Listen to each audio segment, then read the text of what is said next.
ಒಟ್ಟಾರೆ ಈಗಾಗಲೇ ಚರ್ಚೆ ಮತ್ತು ಚರ್ಚಾ ಕೇಂದ್ರಿತ ವಿಚಾರ ಕಾಂಗ್ರೆಸ್ನಲ್ಲಿ ದೊಡ್ಡ ಮಟ್ಟದ ಸ್ಫೋಟಕತೆ ಕಾಣಬಹುದು. ಯಾಕೆಂದರೆ ಒಬ್ಬರಿಬ್ಬರ ರಿಯಾಕ್ಷನ್ ತೆಗೆದುಕೊಂಡ ತಕ್ಷಣ ಅದು ವೈಯಕ್ತಿಕ ಅಂತ ಹೇಳಬಹುದು.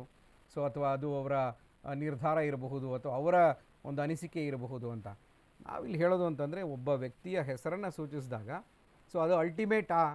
ಯಾಕೆಂದರೆ ಬೇರೆ ಯಾರೋ ಹೇಳಿದರೆ, ಒಬ್ಬ MLA ಅಥವಾ ಇನ್ಯಾರೋ ಸದಸ್ಯರು ಹೇಳಿದರೆ, ವಕ್ತಾರರು ಹೇಳಿದರೆ, ಸೊ ಅದನ್ನು ಆಯಿತು ಬಿಡಿ ನೋಡೋಣ ಅದಾದಾಗಲ್ವಾ ಅಂತ ಅನ್ಬೋದಾಗಿತ್ತು. ಆದರೆ ಇಲ್ಲಿ ಹೇಳಿರೋದು ಸ್ವತಃ CM ಪುತ್ರ, ಹಿಂದೆ ಶಾಸಕರಾಗಿದ್ದರು, ಇದೀಗ ಪರಿಷತ್ನ ಮೆಂಬರ್ ಆಗಿದ್ದಾರೆ. ಸೊ ಈ ವಿಚಾರದಲ್ಲಿ ಅವರ ನಡೆ ಏನು ಅನ್ನುವಂಥದ್ದು ಗೊತ್ತಾಗುತ್ತೆ.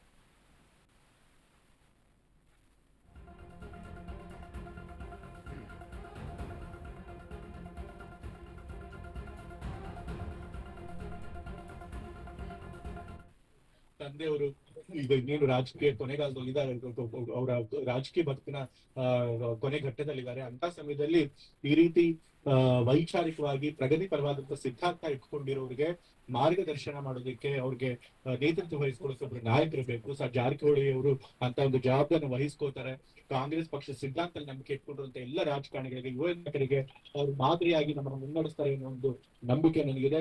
ಸೊ ಹಾಗಾಗಿ ಈ ರೀತಿ ಒಂದು ತತ್ವಬದ್ಧತೆ ಇರುವಂತಹ ನಾಯಕ ಸಿಗೋದು ಬಹಳ ಕಷ್ಟ. ಅಂತ ಕೆಲಸನ ಜಾರಕಿಹೊಳಿ ಮಾಡ್ತಿದ್ದಾರೆ.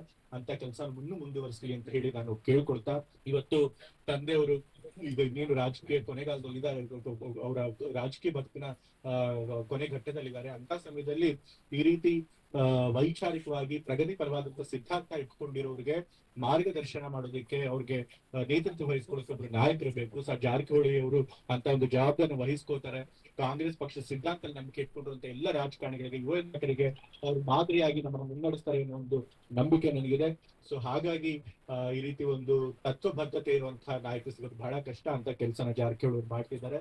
ಅಂತ ಕೆಲಸ ಮುಂದುವರಿಸಲಿ ಅಂತ ಹೇಳಿ ನಾನು ಕೇಳ್ಕೊಳ್ತಾ, ಇವತ್ತು ತಂದೆಯವರು ಈಗ ಇನ್ನೇನು ರಾಜಕೀಯ ಕೊನೆಗಾಲದಲ್ಲಿ ಇದ್ದಾರೆ, ಅವರ ರಾಜಕೀಯ ಬದುಕಿನ ಕೊನೆ ಘಟ್ಟದಲ್ಲಿದ್ದಾರೆ. ಅಂತ ಸಮಯದಲ್ಲಿ ಈ ರೀತಿ ವೈಚಾರಿಕವಾಗಿ ಪ್ರಗತಿ ಪರವಾದಂತ ಸಿದ್ಧಾಂತ ಇಟ್ಕೊಂಡಿರೋರಿಗೆ ಮಾರ್ಗದರ್ಶನ ಮಾಡೋದಕ್ಕೆ, ಅವ್ರಿಗೆ ನೇತೃತ್ವ ವಹಿಸ್ಕೊಳ್ಳೋಕೆ ಒಬ್ರು ನಾಯಕರು ಬೇಕು. ಜಾರಕಿಹೊಳಿ ಅವರು ಅಂತ ಒಂದು ಜವಾಬ್ದಾರಿ ವಹಿಸ್ಕೋತಾರೆ. ಕಾಂಗ್ರೆಸ್ ಪಕ್ಷ ಸಿದ್ಧಾಂತ ನಂಬಿಕೆ ಇಟ್ಕೊಂಡಿರುವಂತ ಎಲ್ಲ ರಾಜಕಾರಣಿಗಳಿಗೆ, ಯುವ ನಾಯಕರಿಗೆ ಅವ್ರು ಮಾದರಿಯಾಗಿ ನಮ್ಮನ್ನು ಮುನ್ನಡೆಸ್ತಾರೆ ಅನ್ನೋ ಒಂದು ನಂಬಿಕೆ ನನಗಿದೆ. ಸೊ ಹಾಗಾಗಿ ಈ ರೀತಿ ಒಂದು ತತ್ವಬದ್ಧತೆ ಇರುವಂತಹ ನಾಯಕ ಸಿಗೋದು ಬಹಳ ಕಷ್ಟ. ಅಂತ ಕೆಲಸ ಮತ್ತಷ್ಟು ನಾಯಕರ ಅಭಿಪ್ರಾಯಗಳನ್ನು ಪಡ್ಕೊಳ್ಳೋಣ. ಆದರೆ ಈಗ ಪವರ್ ಶೇರಿಂಗ್ ವಿಚಾರಕ್ಕೆ ಸಂಬಂಧಪಟ್ಟ ಹಾಗೆ ನಮ್ಮ ಜೊತೆ ಮಾತನಾಡಿದಂತಹ ರಾಮಲಿಂಗಾರೆಡ್ಡಿ ಅವರು, ಆ ವಿಚಾರ ನನಗೆ ಗೊತ್ತಿಲ್ಲ, DCM ಮತ್ತು CM ಅವ್ರ ಜೊತೆನೇ ಮಾತನಾಡ್ಕೊಳ್ಳಿ ಅಂದರೆ ಯಾರಿಗೂ ಕೂಡ ಪವರ್ ಶೇರಿಂಗ್ ಬಗ್ಗೆ ಹೇಳುವಂತಹ ಒಂದು ಆಸಕ್ತಿ ಇಲ್ಲ. ಯಾಕೆಂದರೆ ಆ ಮಟ್ಟಿಗೆ ಪವರ್ ಶೇರಿಂಗ್ ವಿಚಾರ ಯಾರಿಗೂ ಕೂಡ ಗೊತ್ತಿಲ್ಲ ಅನ್ನುವಂಥದ್ದು. ಯಾಕೆಂದರೆ ಗೃಹ ಸಚಿವರು ಕೂಡ ಒಮ್ಮೆ ಮಾತನಾಡ್ತಾ ಹೇಳಿದರು, ಅದ್ರ ಬಗ್ಗೆ ನಮಗೇನು ಗೊತ್ತಿಲ್ಲ, ನಮ್ಮನ್ನು ಎಲ್ಲೂ ಮಧ್ಯೆ ಕೂಡಿಸ್ಕೊಂಡಿಲ್ಲ, ಅವ್ರವ್ರು ಏನು ಮಾತನಾಡ್ಕೊಂಡಿದ್ದಾರೋ ಅವ್ರಿಗೆ ಮಾತ್ರ ಗೊತ್ತು ಅನ್ನುವಂಥ ಮಾತನ್ನು ಹೇಳ್ತಾ ಇದ್ರು. ಆದರೆ ಈ ಪವರ್ ಶೇರಿಂಗ್ ಮಧ್ಯೆ, ಪವರ್ ಫೈಟ್ ಏನು ನಡೀತಾ ಇದೆ ಅದರ ಮಧ್ಯೆ ಇವತ್ತು ಒಂದು ದೀಪಾವಳಿಯ ಸಡಗರದ ದಿನ, ಪಟಾಕಿ ಹಬ್ಬದ ಬಾಣ ಬಿರುಸುಗಳ ಮಧ್ಯೆ ಒಂದು ಪ್ರಖರವಾದ ಬಾಣ ಬಿರುಸಾಗಿ ಬಂದಿರುವಂಥದ್ದು ಯತೀಂದ್ರ ಸಿದ್ದರಾಮಯ್ಯ ಇವತ್ತು ಪ್ರಯೋಗ ಮಾಡಿಬಿಟ್ಟಿದ್ದಾರೆ ಅದನ್ನು ಬೆಳಗಾವಿನಲ್ಲಿ. ಬೆಳಗಾವಿ ಕೂಡ ರಾಜ್ಯ ರಾಜಕಾರಣದ ಅತಿ ದೊಡ್ಡ ಕೇಂದ್ರ ಬಿಂದು. ಇತ್ತೀಚೆಗಷ್ಟೇ ಅಲ್ಲಿ ನಡೆದಂತಹ ಎಲೆಕ್ಷನ್ಸ್ಗಳು, ಅದಾದ ನಂತರ ಆಗಿರುವಂತಹ ಬೆಳವಣಿಗೆ, ಇದೀಗ ಸತೀಶ್ ಜಾರಕಿಹೊಳಿ ಅವರ ಹೆಸರನ್ನು ಮುಂದೆ ತಂದಿದ್ದಾರೆ ಯತೀಂದ್ರ ಸಿದ್ದರಾಮಯ್ಯ.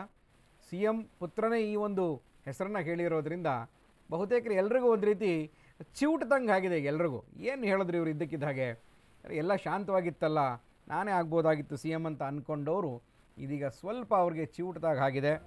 ಸೊ ಅವರು ಮತ್ತೆ ಟೆಂಪಲ್ ರನ್ನನ್ನು ಮುಂದುವರಿಸಿದ್ದಾರೆ ಒಂದು ಕಡೆ. ಎಸ್, ಯತೀಂದ್ರ ಸ್ಫೋಟಕ ಹೇಳಿಕೆ ಸಂದರ್ಭದಲ್ಲೇ ಇದೀಗ ಆ ಪ್ರಕರಣದ ಬೆನ್ನಲ್ಲೇ ಸಂಚಲನ ಸೃಷ್ಟಿಯಾಗಿದೆ. DK ಶಿವಕುಮಾರ್ ಬಣಕ್ಕೆ ದಲಿತ ಸಮುದಾಯಕ್ಕೆ CM ಅನ್ನು ಕೊಡಿ ಅಂತ ಮುಖ್ಯಮಂತ್ರಿ ರೇಸ್ನಲ್ಲಿರುವಂತಹ ದಲಿತ ನಾಯಕರು ಇದೀಗ ಅವರು ಕೂಡ ತಮ್ಮ ಕೂಗನ್ನು ಹಾಕ್ತಾ ಇದ್ದಾರೆ. ಹೀಗಾಗಿನೇ ಸತೀಶ್ ಜಾರಕಿಹೊಳಿ ಪರ ಬ್ಯಾಟಿಂಗ್ ಮಾಡ್ತಾ ಇರುವಂತಹದ್ದು.